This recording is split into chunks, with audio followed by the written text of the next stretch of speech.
Shalom Bapak Ibu Saudara, salam komando, Shalom, semangat pagi ini. Shalom komando, semangat. Ya, Saudara dalam kesempatan sharing ya. Sharing ini penting. Ini menyangkut saudara pengelolaan keuangan daripada Lumbung Yusuf. Supaya saudara sebagai donatur-donatur yang memberikan support untuk Lumbung Yusuf, di mana keuangan yang dikirim, yang saudara berikan untuk Lumbung Yusuf itu kita salurkan kepada hamba Tuhan yang membutuhkan. Saudara, kemarin saya dengan tim yang ada mulai mengadakan pembenahan dalam Lumbung Yusuf. Why, saudara? Karena kita mengelola keuangan ini harus benar tepat sasaran. Jadi keuangan yang kita salurkan kepada hamba Tuhan setiap bulan itu harus benar-benar tepat sesuai dengan yang Tuhan mau. Karena apa? Karena kita bertanggung jawab keuangan itu kepada Tuhan. Dan juga kepada mereka yang sudah dipakai Tuhan sebagai donatur untuk memberikan support untuk pelayanan ini. Saudara, memang terus terang aja secara pribadi ya, saya cukup kaget ya dari interview kepada para pendeta yang ada. Dan dari situ saudara saya mengerti mengapa ada banyak pendeta hamba Tuhan mereka mengalami kekurangan ya. Ya, karena ternyata mereka memang melayani Tuhan full time. Tetapi kesehariannya mereka dalam pelayanan itu sebenarnya tidak mengerjakan yang namanya pelayanan penginjilan, pekerjaan misi.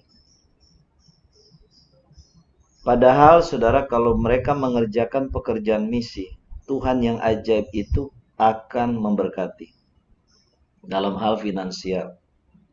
Karena firman katakan mereka yang memberitakan Injil, mereka akan hidup dari pemberitaan Injil. Kedua, mereka mengaku sebagai gembala. Tetapi dalam interview pada waktu saya bertanya-tanya, itu saya tidak melihat mereka mengerjakan pekerjaan pengembalaan kepada jemaat. Nah, ini yang mengerikan, saudara. Sehingga kalau jemaat punya masalah, dia nggak dapat jawaban, dia larinya kemana, saudara? Khususnya yang di pelosok-pelosok itu larinya ke dukun, saudara. Nah, ini kesalahan kalau sampai jemaat dia mengalami masalah, sakit, pendeta nggak bisa kasih jawaban dari Tuhan Yesus, mereka lari ke dukun. Karena yang kita interview itu ternyata mereka dari berbagai wilayah di Indonesia dan banyak juga yang dari desa-desa. Nah, padahal sebagai gembala itu pekerjaan penggembalaan itu sangat utama, sangat penting. Karena itu bagi Bapak Ibu Saudara juga di sini yang menjadi pendeta-pendeta gembala, itu kerjakan pelayanan penggembalaan. Pelayanan penggembalaan itu bukan cuma kita besuk, kunjungi jemaat. Tidak, saudara. Itu cuma kulitnya aja. Kita harus menjadi orang yang ahli sebagai seorang konselor. Kalau saudara sebagai gembala, saudara tidak mau jadi konselor, jangan jadi gembala. Karena penggembalaan itu kita kerjakan pada waktu kita melakukan konseling orang dengan berbagai masalah. Ya, karena saudara, selama ini saya sejak full timer tahun 98, saudara, itu saya tidak pernah secara khusus pegang jemaat dan saya hidup dari jemaat itu tidak ada.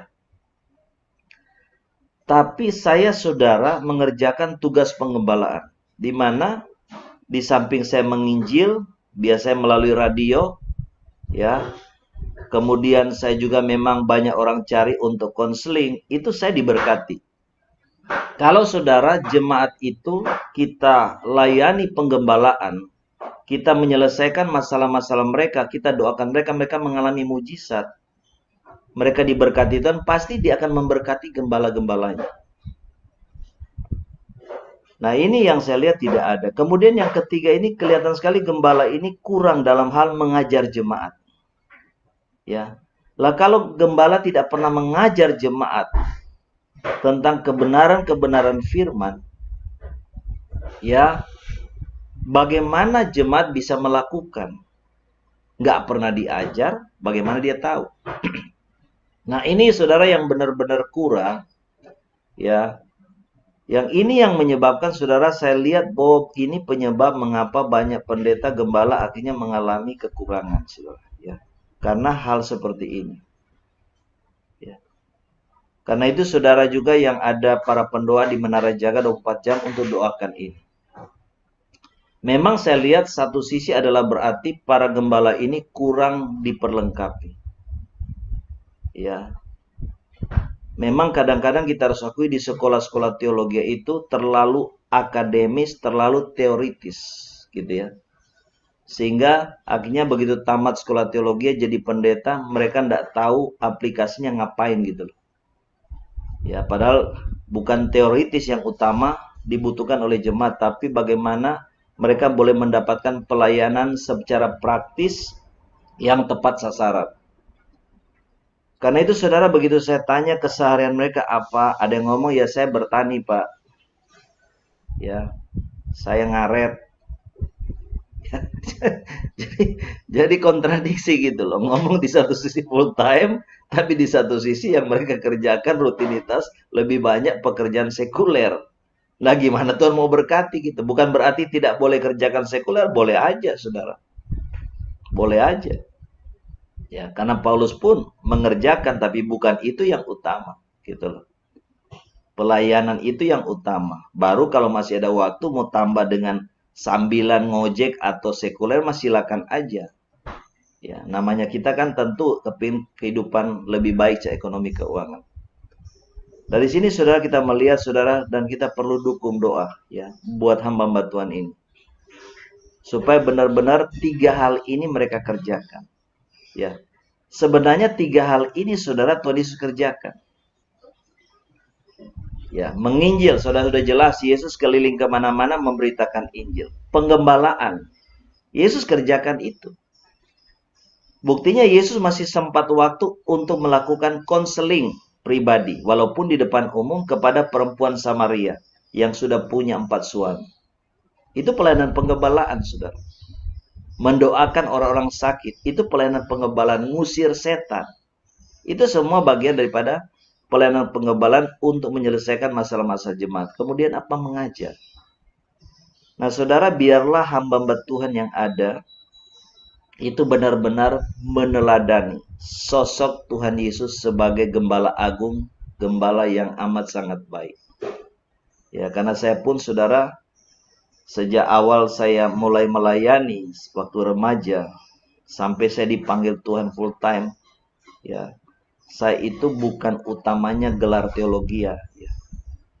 Bahkan saya dipanggil Tuhan full time pun saya belum ada gelar teologi, STH dan sebagainya. Jadi, tapi kalau kita mau belajar bagaimana melayani, belajarlah dari Alkitab, dari Tuhan Yesus sendiri. Ya. Kalau saudara mau belajar otodidak, belajar dari Tuhan Yesus sendiri, lihat contoh-contoh pelayanan Tuhan itu, bagaimana dia menginjil, bagaimana dia menggembalakan, bagaimana dia mengajar. Pasti para gembala, pendeta secara ekonomi keuangan diberkati Tuhan. Ya. Paling tidak cukup. Tidak sampai kekurangan, apalagi sampai utang dan sebagainya. Ya. Saya pikir ini yang saya perlu sharingkan supaya saudara juga sebagai donatur-donatur tahu ya bahwa uang yang sudah salurkan kita benar-benar kelola dengan tepat, disalurkan ke hamba Tuhan yang tepat, karena kita mau saudara yang jadi donatur yang menabur di lumbung Yusuf, saudara diberkati Tuhan berlimpah. Itulah. Saya mau, karena kita mengelolanya dengan baik tepat, keuangan lumbung Yusuf diberkati, semakin hari semakin banyak keuangan yang Tuhan percayakan kita kelola, dan para donaturnya juga menabur di tanah yang subur. Sehingga apa? Diberkati berlimpah juga oleh Tuhan. Amin. Bapa dalam surga, satu kesempatan yang luar biasa yang Kau telah berikan bagi kami di Menara Doa Segala Bangsa. Untuk kami, Tuhan Yesus, bersama-sama berkorporat, Tuhan menaikkan syafaat kami Kami menyembah-Mu Tuhan Yesus bersama-sama. Dan kami percaya Engkau hadir di setiap pujian dan penyembahan kami Tuhan. Dimanapun kami berada, walaupun tidak di tempat yang sama Tuhan. Dan kami tahu Tuhan kuasa-Mu tidak akan dibatasi oleh apapun. Sehingga tidak ada doa-doa kami yang tidak didengar oleh Tuhan. Dan Engkau yang akan menjawab setiap doa-doa kami. Pagi ini Tuhan, di hari Kamis ini Tuhan Yesus, kami mau Tuhan Engkau, Tuhan Yesus menyampaikan segala kehendak-Mu, agar apa yang akan kami kerjakan hari ini dan ke depan, benar-benar sesuai dengan apa yang telah Tuhan agendakan bagi masing-masing kami. Kami tidak kehilangan arah, kami tidak kehilangan pendengaran kami, kepekaan kami akan kehendak Tuhan pagi ini bagi kami. Dalam nama Yesus bersabdalah, ambil alih segalanya, dan Engkau yang akan dimuliakan Tuhan dalam pemberitaan firman pada pagi hari ini. Dalam nama Yesus, dengan hati yang haus, dengan hati yang lapar, kami menyambut berkat firman ini dengan iman. Haleluya. Kita bersama dengan iman. Amin. Ya, shalom semuanya. Shalom. Shalom, Bu Elsa. Selamat pagi. Terima kasih buat Pastor Yeskel Hebron dan juga Ibu Mauren yang telah mengundang saya, dan juga salam kenal dan salam hormat buat audiens dari Menara Doa Segala Bangsa. Dan kalau mungkin minta maaf kalau saya salah, saya rasanya belum pernah mengenal satupun, ya, kita belum pernah kenal ya, mungkin sebelumnya ya, satu dengan yang lain. Di antara ada berapa partisipan di sini, ada 81. Maaf kalau saya lupa gitu ya, tapi memang semuanya mungkin wajah-wajah asing buat saya. Mungkin saya lihat di brosur-brosur ya, orang-orang hebat gitu, tapi memang belum berinteraksi secara langsung dengan saya. Dan saya bersyukur saya ada di Menara Doa Segala Bangsa, di tengah-tengah orang-orang hebat yang mengambil bagian yang luar biasa di bangsa ini, ya, untuk menaikkan doa-doa untuk menjadi dampak yang nyata di tengah-tengah bangsa. Izinkan saya untuk membagikan sharing atau men-sharingkan firman Tuhan di tengah-tengah kita bersama di pagi hari ini. Dan jujur saya sebelumnya pernah bertanya kepada Ibu Mauren, ya, secara pribadi waktu beliau menjapri saya, sebelumnya mend-DM, ini kenalan di Instagram ya, kenalan di Instagram. Ya, Bu. Iya, Bu Mauren, puji Tuhan. Saya sempat bertanya, Bu, kenapa mengundang saya gitu. Tapi Ibu nggak jawab tuh, Ibu belum jawab kenapa mengundang saya gitu ya. Kenapa? Karena saya benar-benar sebenarnya ada di musim yang baru, sama seperti pujian tadi di awal yang dibawakan oleh worship leader ya.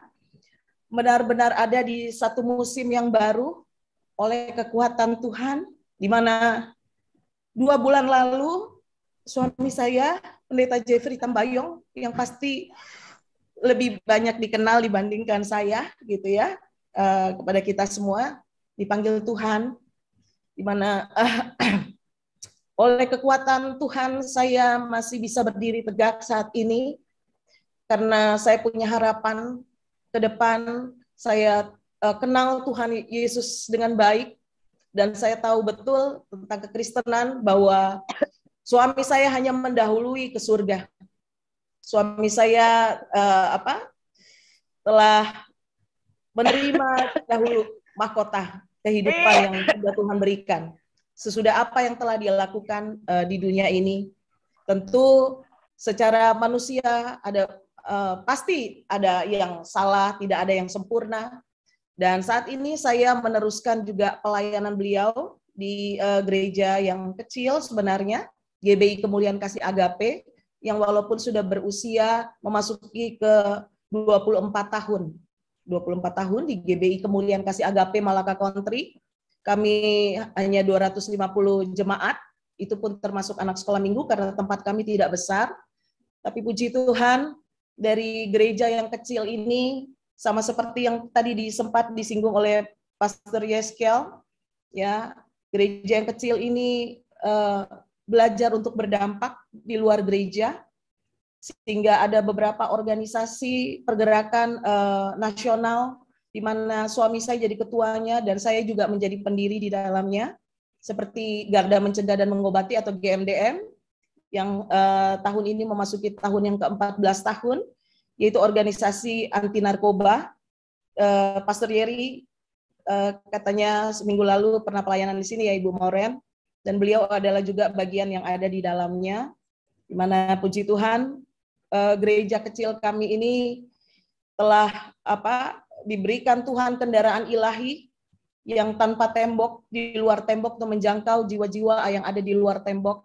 Sehingga saat ini GMDM di masa ke-14 tahun ini sudah ada di 34 provinsi. Memang tentu masih banyak yang harus dikerjakan, masih banyak yang harus menjadi dampak yang positif bagi bangsa. Yang pasti ada sebuah ayat yang menjadi dasar atau landasan yang menjadi visi daripada gereja kecil kami, sehingga kami memiliki beberapa organisasi kemasyarakatan di luar tembok gereja, yaitu sebuah ayat di dalam Yudas 1 ayat 22 sampai 23.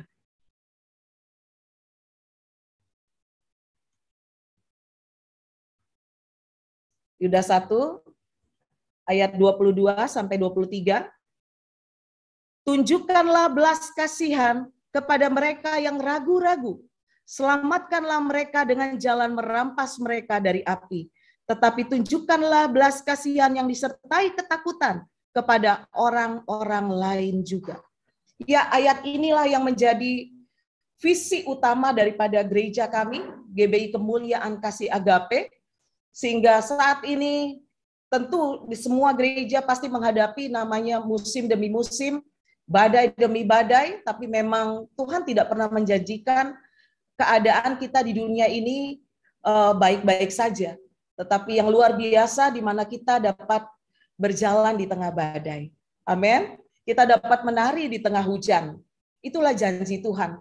Karena itu adalah kekuatan yang diberikan bagi gereja sampai kapanpun, saudara. Dan saya bersyukur melalui visi ini yang membuat kami memiliki harapan-harapan yang tidak terobosan-terobosan yang kami lakukan yang banyak juga dipertanyakan bagi gereja-gereja lain yang sempat berpikir gini, ini kan Bapak Ibu Gembala dari GBI Kemuliaan Kasih Agape, kenapa sekarang jadi pengacara? Gitu ya. Kami juga berdua sama-sama pengacara dan punya law firm, JT Law Firm, Jeffrey Tambayong Law Firm di sana, dan semuanya itu hanya digerakkan oleh visi ini, visi daripada ayat ini, di mana ketika kami ada di lapangan di luar sana, kami butuh satu kendaraan yang tanpa memakai label gereja, sehingga kami tidak dibatasi oleh apapun. Bagaimana kami bisa menjangkau pemerintahan, bagaimana kami bisa masuk di tengah radikal, ya, kelompok-kelompok radikal di tengah masyarakat, di mana puji Tuhan di tahun 2017, saudara, kami bisa tembus di kelompok radikal yang ada di Madura, Bangkalan Madura sana, dan kami mendeklarasikan anti narkoba dengan 8.000 santri di pesantren yang ada di Bangkalan sana, saudara. Dan di sana pertama kali bergemanya lagu kebangsaan Indonesia Raya. Di mana sebelumnya untuk pesantren-pesantren yang radikal, ya kami di sana tentu kayak saya harus pakai jilbab yang ketutup, ya, rahang dan semuanya yang memang syahri bagi mereka, gitu ya. Karena kita harus menghormati ketika kita masuk di sana. Dan melalui jalur narkoba ini, mereka mendeklarasikan ada orang-orang FPI, maaf saya menyebut merek di sini, FPI itu ya, Front Pembela Islam di sana. Ketua Bangkalannya adalah ketua GMDM yang ada di Bangkalan Madura sana. Ketua FPI-nya Madura di sana. Dan ketika kami pulang, kami dipanggil oleh Badan Intelijen Strategi, ya, BAIS. Kami juga bertemu dengan Intelkamnya Kodam Jaya untuk bertemu bagaimana kalian bisa tembus ke sana, gitu. Bagaimana bisa merubah satu adat istiadat atau aturan baku dari sebuah sebuah agama yang tidak mungkin memperdengarkan musik atau memainkan musik di tengah pesantrennya seperti itu. Tapi di sana kami pasang dan saya punya semua filenya. Kalau saudara lihat di Instagram itu GMDM, Bakornas GMDM atau GMDM for Nation, ya, atau di Instagram saya, ini bukan promosi Instagram saya Pak ya, Pak Yeskel, tapi maksudnya ini satu gambaran pergerakan kami di luar gereja karena kami terinspirasi atau digerakkan oleh visi ini. Tadi kan Pastor Yeskel berkata, jangan-jangan gembala, jangan-jangan gereja tidak mengerjakan misi dengan baik. Di mana gereja tidak hanya melaksanakan satu program demi program yang diadakan di gereja, sehingga gereja begitu padat Senin sampai Minggu semua acara di gereja. Ada acara WBI, ada acara PBI, ada acara sekolah minggu, ada acara semua full. Gitu. Sedangkan tadi Pastor Yeskel juga berkata bahwa harusnya hamba Tuhan ini atau gembala ini akan hidup oleh karena pelayanannya, oleh karena pekabaran Injil. Dan Injil tidak hanya bicara tentang ayat, tidak bicara hanya tentang mimbar, tetapi bagaimana gereja bisa mengerjakan misinya, misi Tuhan. Di mana besok kita akan merayakan atau memperingati ya Jumat Agung, hari kematian Tuhan Yesus, di mana semua yang dilakukan Tuhan atas nama kasih. Dan semua yang dilakukan Tuhan demi merampas kita, jiwa-jiwa yang harusnya binasa. Kita tahu bahwa di hari Tuhan Yesus mati, ya setelah disalibkan, dikatakan firman Tuhan ia turun ke kerajaan maut. Kita tahu bahwa Tuhan pernah berteriak, Yesus pernah berteriak, Eli, Eli lama sabachthani. Allah, Allah, Bapa, Bapa, mengapa engkau meninggalkan aku? Kita tahu bahwa kondisi kita tadi sebelumnya tanpa keselamatan tanpa penebusan yang dilakukan oleh Yesus adalah satu kehidupan yang terpisah dari Allah. Dan Yesus telah ada di posisi itu. Dia tahu betul bagaimana terpisah dengan Allah karena turun dalam kerajaan maut. Dan gereja saat ini harus mengerjakan amanat agung Tuhan Yesus atas nama kasih, yaitu apa? Pergi untuk menjadikan mereka murid. Dan melalui wadah GMDM ini, yang kami percaya sebagai satu kendaraan ilahi yang Tuhan berikan kepada kami di gereja kami, GBI Kemuliaan Kasih Agape, kami dapat menembus, ya kami dapat menerobos semua batas-batas, di mana menjadikan jargonnya bahwa narkoba adalah musuh kita bersama. Narkoba adalah musuh kita bersama. Ini tidak hanya bicara tentang anak-anak yang ada di luar jalanan sana, yang tanpa keluarga, tapi banyak juga keluarga-keluarga yang kecolongan anaknya kena narkoba. Anak pendeta banyak, ya. Bahkan kami mengurus juga hukumnya sampai ke pengadilan, sampai juga ada di dalam tahanan waktu itu. Banyak di mana narkoba ini tidak mengenal, ya, tidak mengenal usia, tidak mengenal juga profesi. Anak pendeta juga, pendetanya pun juga ada. Ya, lebih dari 2 juta orang. Ya, walaupun sebenarnya itu seperti gambaran gunung es, ya, di mana di atasnya berkata 2 juta, di bawahnya yang tidak terlapor, ya, tidak melaporkan diri, tidak terdata oleh IPWL, institusi penerima wajib lapor, pasti lebih banyak dari itu, saudara. Dan kami bersyukur kalau gereja kami yang kecil ini masih menjalankan misi itu. Termasuk ketika akhirnya kami memutuskan untuk di usia kami yang tidak muda, saya usia 44 dan suami saya waktu meninggal itu memasuki 53 tahun, kami masuk di hukum. Masuk sekolah hukum, lanjut ke sekolah PKPA untuk advokat, kami disumpah dan akhirnya kami masih melanjutkan lagi di S2 hukum.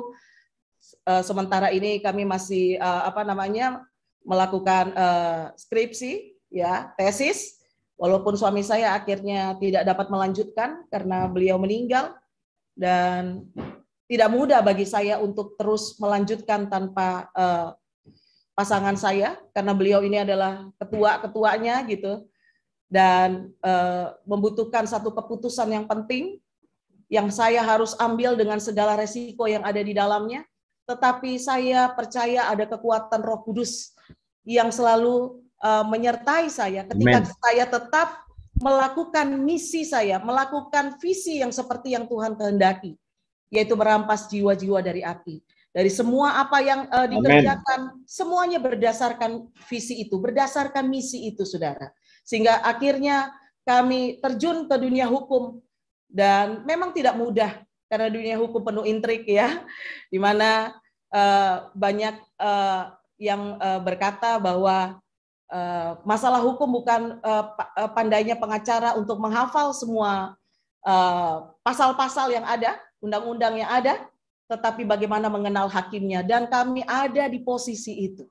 Tidak mudah untuk mempertahankan ya iman, tidak mudah untuk berkata, mempertahankan kebenaran, untuk berjalan tetap di dalam visi itu tidak mudah. Tetapi kalau kami ada sampai saat ini, karena kami tahu kami sudah menginvestasikan waktu kami ada di dalam menara doa. Kita selain ada menara doa di gereja, kami juga berkomitmen suami istri membangun menara doa di rumah, di keluarga, pribadi, baca Alkitab ya.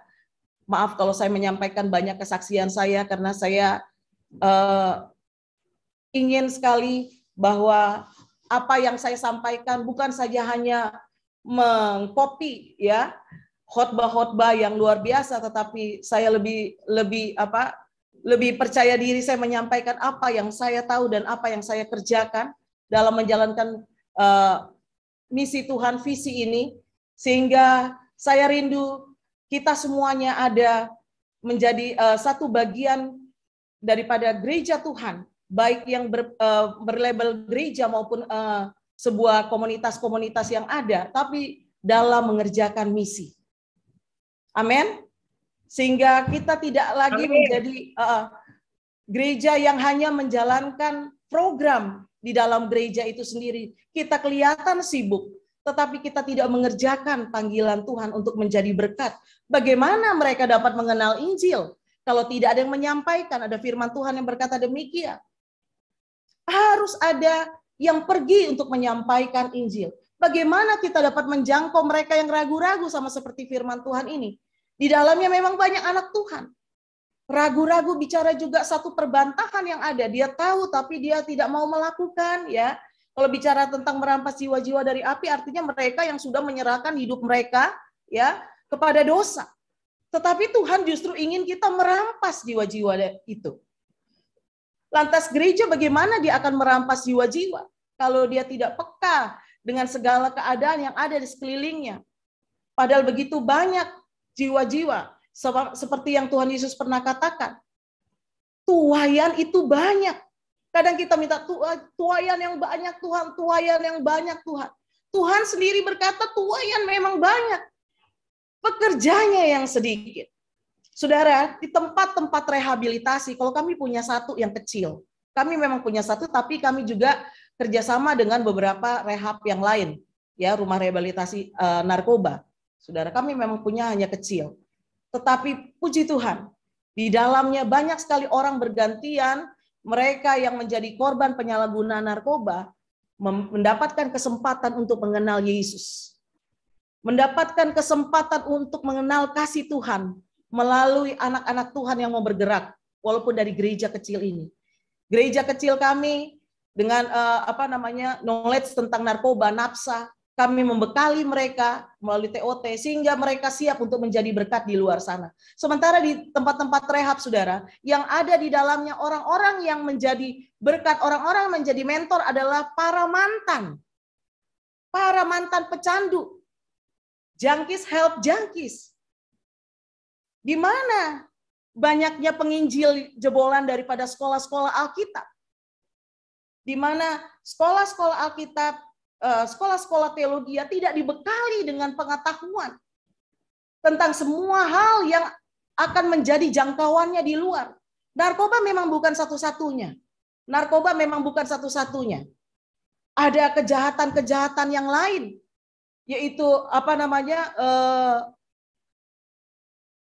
PSK, ya, atau yang disebut apa ya, yang lebih halus sekarang itu ya, bukan pekerja susila, ada lagi sebutannya yang lebih halus. Mungkin maaf kalau ini masih terdengar kasar.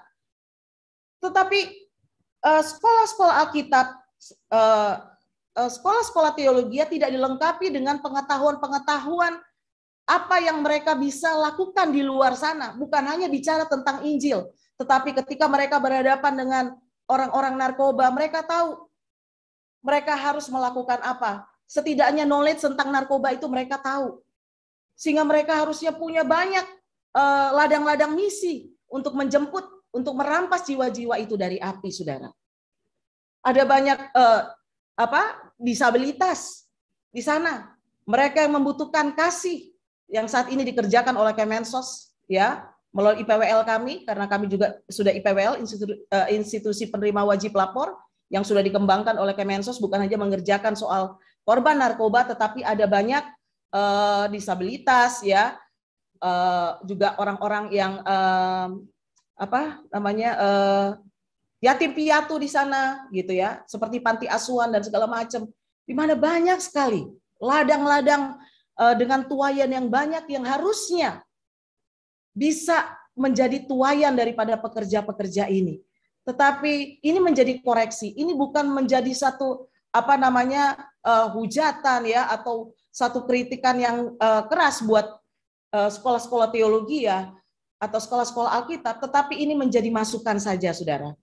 Dan saya berharap gereja benar-benar siap untuk ladang-ladang misi di luar tembok gereja. Banyak sekali ladang misi. Narkoba bukan satu-satunya, tetapi kalau tidak ada yang memperhatikan narkoba, anak kita juga bisa kena, keluarga kita juga bisa kena.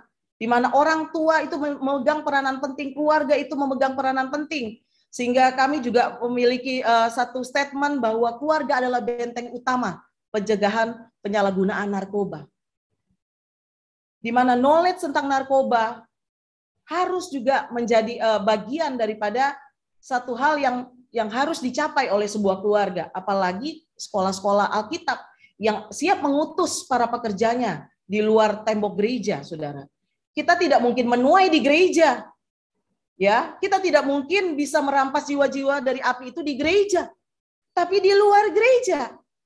Makanya anak-anak Tuhan, hamba-hamba Tuhan harus ada di dalam misi ini dan benar-benar mempersiapkan diri untuk bisa menjadi penuai-penuai itu. Karena memang firman Tuhan katakan tadi seperti yang saya sudah katakan bahwa tuaian itu banyak. Tuaian banyak, saudara. Kita hanya berdoa sampai di tuaian supaya tuaian banyak. Tuaian begitu banyak di luar gereja. Hanya gereja yang tidak keluar dari tembok gereja untuk memenangkan jiwa-jiwa itu.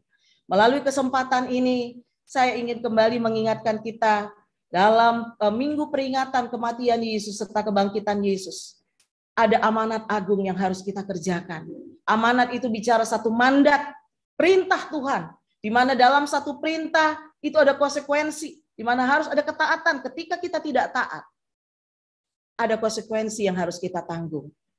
Melalui media ini, melalui forum ini, saya ingin mengingatkan dan mengajak kita semuanya untuk kembali melihat jiwa-jiwa di luar tembok gereja, sehingga kita tidak kehilangan kesempatan untuk memenangkan jiwa-jiwa bagi Tuhan.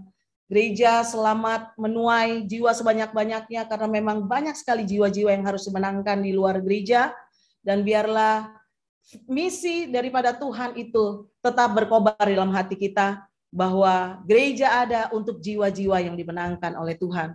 Selamat merampas jiwa-jiwa dari api dengan kasih dan kuasa Kristus.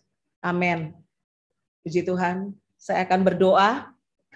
Terima kasih Tuhan buat firman yang sudah kami dengar. Terima kasih buat kesempatan di mana Tuhan kami hamba boleh menyampaikan suara Tuhan bagi forum Menara Doa Segala Bangsa, bahwa jiwa-jiwa harus dimenangkan bagi Tuhan. Begitu banyak jiwa di luar sana Tuhan Yesus yang harus kami rampas dari api. Kalau tidak, mereka tidak akan mendapatkan kesempatan untuk diselamatkan. Karena kami yang tidak pergi untuk merampas mereka, Bapa. dengan kasih dan kuasa Tuhan. Sebab itu Tuhan, biar Roh-Mu bekerja, Roh-Mu yang memberikan hikmat, Roh-Mu yang menuntun, Roh-Mu yang akan, oh Tuhan, membuka jalan. Demi Tuhan Yesus, jiwa-jiwa itu diselamatkan dan kami menjadi bagian di dalamnya. Kami yang sudah bekerja, Tuhan, lebih. Tuhan memberikan, percayakan kami lebih dan lebih lagi. Agar jiwa-jiwa semakin banyak dimenangkan oleh Tuhan. Berkati Tuhan Yesus Menara Doa Segala Bangsa, berkati semua Tuhan organ yang ada di dalamnya, para pemimpin, para pengurus, para donatur di oh Tuhan, Lumbung Yusuf, Tuhan berkati berlipat kali ganda Tuhan. Di dalam nama Yesus dan melalui Menara Doa Segala Bangsa, banyak jiwa dimenangkan dan misi tetap dikerjakan. Indonesia dimenangkan bagi Tuhan, bangsa-bangsa dimenangkan bagi Tuhan. Terpujilah nama Tuhan atas firman yang sudah kami dengar. Haleluya. Amin.